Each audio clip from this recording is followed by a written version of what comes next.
হরে কৃষ্ণ, রাধে রাধে। আমি গীতা, গীতার কথায় আপনাদের সুস্বাগতম।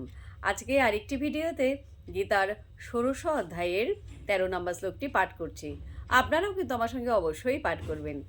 ওং নমো ভগবতে বাসুদেবায়, ওং নমো ভগবতে বাসুদেবায়, ওং নমো ভগবতে বাসুদেবায়, ওং তৎসৎ। হরে কৃষ্ণ। শ্লোকটি আমার সঙ্গে উচ্চারণ করবেন।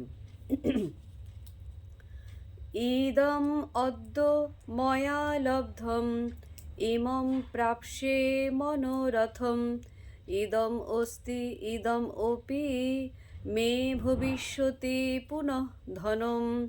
অনুবাদ: অসুর স্বভাব ব্যক্তিরা মনে করে আজ আমার দ্বারা এত লাভ হয়েছে এবং আমার পরিকল্পনা অনুসারে আরও লাভ হবে। তো ভক্তগণ, এমনি করে প্রতিদিন একটি করে গীতা শ্লোক পাঠ করুন আর এই দুর্লভ মানব জনমকে ধন্য করুন। আর আমাকে কমেন্ট করেছেন চম্পা মুখার্জি, কল্পনা রয়, রাখি চক্রবর্তী। রাধে রাধে। আপনাদেরকেও রাধে রাধে। হরি বল।